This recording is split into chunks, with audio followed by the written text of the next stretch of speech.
From this moment on, you will now be known as Sharkbait. Sharkbait! Ooh-ha-ha! Welcome, brother Sharkbait. Sharkbait! Ooh-ha-ha! Enough with the Sharkbait. Sharkbait! Ooh!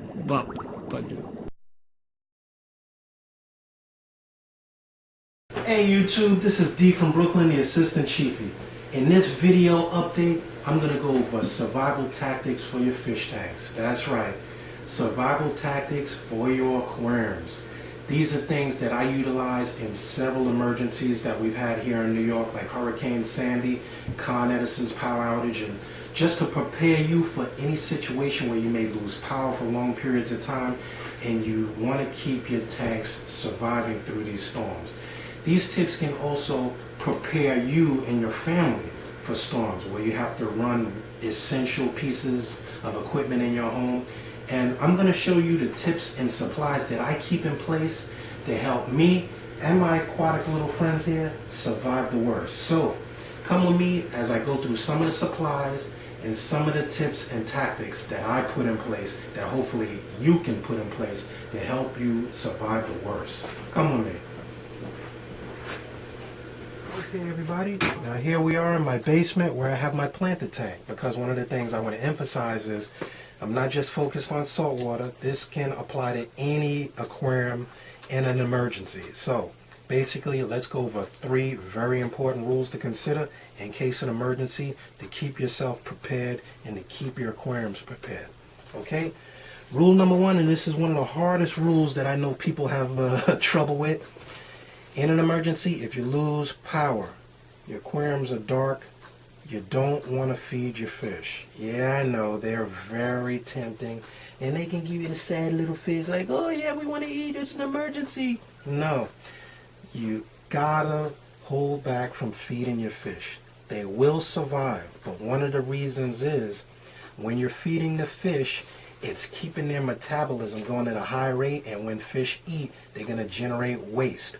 Waste generates ammonia and it adds pollutants to the water, and without a filtration system, because you have no power, there's nothing removing that waste from the water, and it will build up to very high levels and it will kill your fish.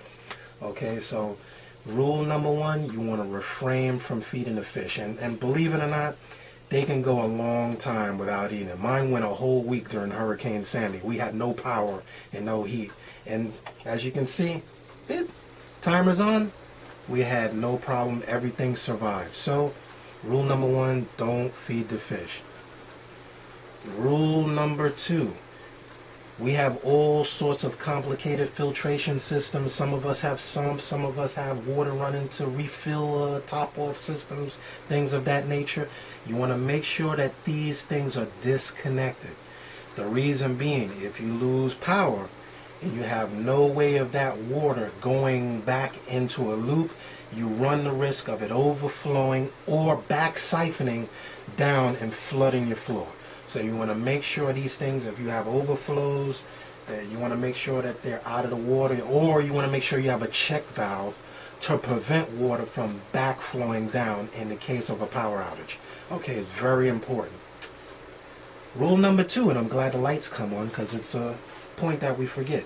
Not so much an issue in salt water, but in fresh water, people run into this problem all the time. When lights are on, your plants use the lights for photosynthesis. They create oxygen in the tank.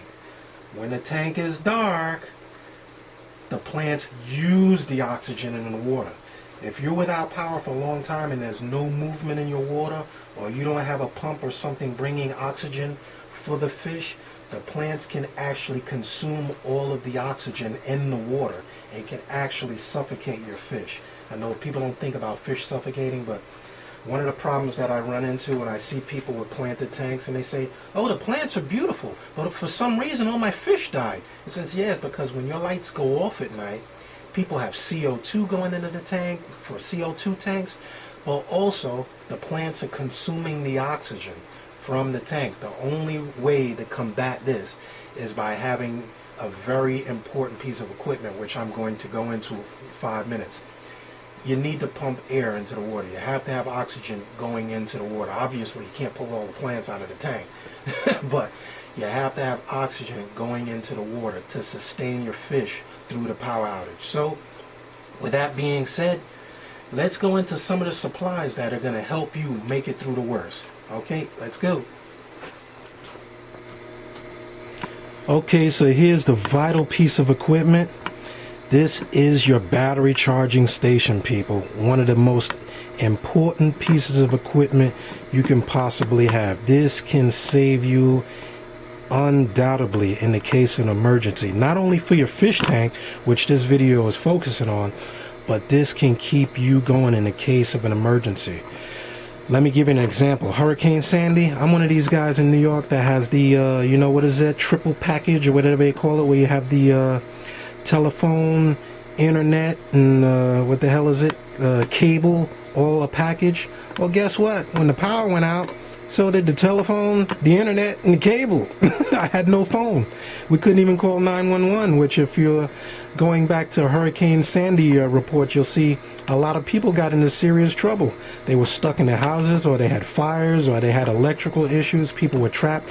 They had no way to call for help. So not only can this help your aquarium go, this can run your heaters, your return pumps, or any essential pieces of equipment, which basically your heater and your pump are the only really important things you need to run in an emergency.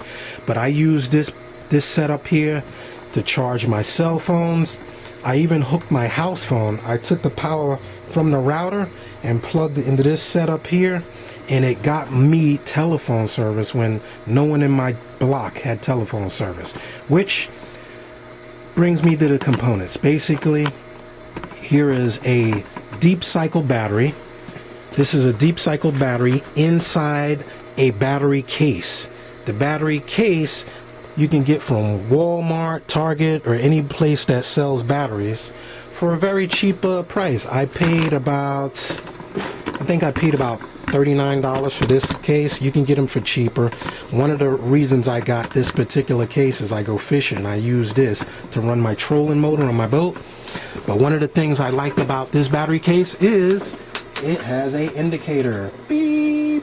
That indicator will tell you whether it's charged or not. It'll tell you how much longer you have on the battery before the power runs out.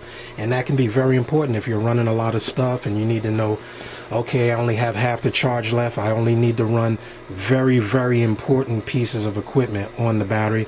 That is a godsend. Like I said, the batteries you can get, they're regular car batteries. I use a deep cycle marine battery because they tend to run for over 5-6 hours with a full load. That's running a trolling motor. So with non-essential things like just a pump, this thing took me through a week. You know, more important thing, you have to make sure it's charged. So I have this deep cycle and regular cycle automatic battery charger. It's also an engine starter. You use it for your car to start your car in the case of an emergency. It plugs into the wall and it will keep your battery charged and it'll keep you ready for the worst. Okay, let's go to the other pieces. Okay, everybody, even more importantly than the battery charger, those of you like me, you're on a budget. You don't know how long that battery charger is going to run. Maybe it runs out of power. You're in a pickle. Oh my God, what do I do? Well, here you go, people. I am a big advocate of battery operated pumps. These are 2 battery operated pumps that I use. The one on the left is by Azu. That's a popular brand.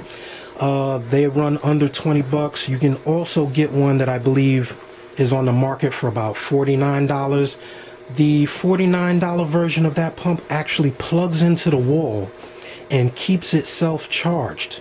Now, the beautiful thing about that, that's not this brand, but that more expensive brand, if the power goes out, the battery charge inside it will actually automatically kick in. That'll help you out if you're at work, if you're on a trip, if for whatever reason the power goes out in your aquarium and you're not home. If you have the more expensive version of that Azu pump, the automatic version, it'll actually turn itself on and pump air into your tank. One of the most important things you can have on a tank. This one here is Bass Pro Shops brand. This one I like because it runs on 1 battery and it ran for about 2 days. It comes with an air stone, it comes with airline tubing. It runs on 1 C battery. The Azu version here, this one runs on 2 D batteries. That actually ran my planted fish tank for 3 days on 2D batteries. Yes, I'm telling you, I'm still surprised to this day. It ran for 3 days, pumping air into my tank on 2D batteries. Now, one of the things that I learned in Hurricane Sandy is don't rely on a lot of batteries, everybody, because when you have an emergency, what do people do? They run to every store in town, including Home Depot, and people were buying 49 packs of D batteries. There were actually no D batteries left in Brooklyn. Luckily for me, I keep batteries in my basement for emergencies, you know, different types of batteries, and that's something that is good for you to do, you know. Keep an emergency kit, not only for your fish tank, but for yourself, you know, to run flashlights, to run other things like that. And like I said, I had cable, internet, and telephone package. Well, when the power went out, I had no way of calling anybody. I had no TV, I have no nothing, let alone batteries, flashlights. It was just a really rough spot, but luckily we were prepared. So there are your battery powered pumps. I can't tell you how valuable they are to me. The Bass Pro Shops one I got for under $10. You know, you can get them on sale, but look, for $10, it was worth it. Everything in my fish tank survived, including the plants, and $10 I made my money back 10 times over. So here's another piece. I didn't really go into the importance of an inverter, but if you're going to use that battery station like I showed you earlier, the marine or car battery, it won't work without an inverter. This particular inverter is a 1,000-watt model. I got it on eBay for about 40 bucks. You can get it from Harbor Freight, this brand, or you can get their various types of inverters on the market. Basically, you need a piece of equipment like this to change over the AC voltage to DC, you know. Your battery will serve you no good without an inverter. This inverter is 1,000 watts. I can run my refrigerator on this inverter. You know, believe me, it's a beautiful thing. Not only will it run your fish tanks, you can hook your air pumps to it and hook your heater up. One of the big things is I had no power for over a week. In the middle of October, run into the November, well, guess what? The temperature started dropping. All of a sudden, it was 50 degrees outside, and the tank temperature was dropping like a rock. So I was able to hook my heaters up to the inverter because these inverters have AC outlets. You can plug your equipment right into these outlets. This one has a circuit breaker in it, so if you run into a spike or a problem, or if your battery runs dangerously low, this will actually send a signal. It'll shut itself off so you don't risk damaging your battery or the inverter. It has an on-off switch. Very important when you look for an inverter, make sure you have one with fan on it. These things run hot. If you don't have a battery box or a portable battery, you can actually connect these with a special cable, which I'll show you, to your car. There's a special inverter cable that'll hook to your car, and it'll run power. You turn your car on. You don't want to run your car dry. You turn your car on, make sure you got gas in the car, which I found out the hard way. Yeah, it was pretty funny. Not at the time, but it was pretty funny. I ran out of gas because everybody in New York was powering their houses off of their car batteries. But anyway, you can run the cable. This unit comes with a cable that hooks to the marine grade battery, hooks up to these posts, and it'll give you regular power for an indefinite amount of time. I can't tell you how important it is to have that piece of equipment. So those are the top items to keep you through a disaster.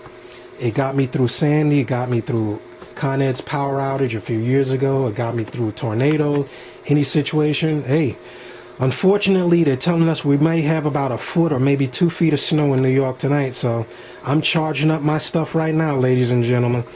And hey, here's what I learned after Hurricane Sandy. Check this out. Well, all those other things are well and good, but after having no power in my house for a week, homie went out and got a generator. So all those other things are well and good, and they will keep you through, and they will keep you prepared for the worst, and they're a beautiful thing to have. But let me tell you something. Food went bad, no telephone, no heat. One of these babies can be the most valuable thing you ever had. It's a gas-powered generator. This holds about 5 to 8 gallons of gas. I believe this one is 4 gallons, but I have a 2 4-gallon containers of gas on the ready just in case I need to run this generator. This will keep your food from spoiling. This will run your tank. This will run whatever you need in your house. And if you don't have those other things, and you can flip the couple of bucks that you need to have a generator on the ready, well, guess what? Never make the same mistake twice. Home, you got a generator now, so those things are invaluable, and they can keep you, your family, and your aquarium safe. So those are just my tips. This is D from Brooklyn. I hope this has been valuable information. I hope this will prepare you for the worst. Like I said, we're getting a snowstorm here in New York, or any other situations where you want to make sure that you have power in case of an emergency. You can keep your fish safe, keep your family safe, and be prepared for the worst. This is D from Brooklyn with my tip of disaster recovery and preparedness items to keep your fish tanks running and keep your family safe. Look forward for my upcoming videos. I want to thank all of you guys that have subscribed to my channel. I love hearing from you. I love exchanging information, asking questions, answering questions, looking at your tanks, and I'm going to keep these videos coming. My next video, I think I'm going to go and give a tribute to some of my favorite aquarium keepers, both salt and fresh, by doing a top 10 tanks list, and give you some some of the YouTube video addresses so you too can check them out and we can share information. Also, since I'm gonna have a lot of subscribers, I'm gonna have a greatest creative aquariums contest, so keep a lookout. I'm going to have a creative aquariums contest, which is going to give a tribute. I'm going to have an opportunity for you guys to send me your aquarium videos. I'm going to pick out one of the best ones from whatever I receive, and I'm going to have an excellent prize. It may be a battery operated pump. It may be a filtration system. Whatever I can pull up, I'm going to put it on the auction block for you. I'm going to send one of you lucky subscribers a wonderful prize, just for saying thank you for subscribing to my channel and, inspiring me to do these videos. So keep up the good work, keep watching, and this is D from Brooklyn, and I look forward to seeing you all and seeing your videos and speaking to you and exchanging information. So until later, see ya! Keep your sanity by keeping your aquariums. Bye bye.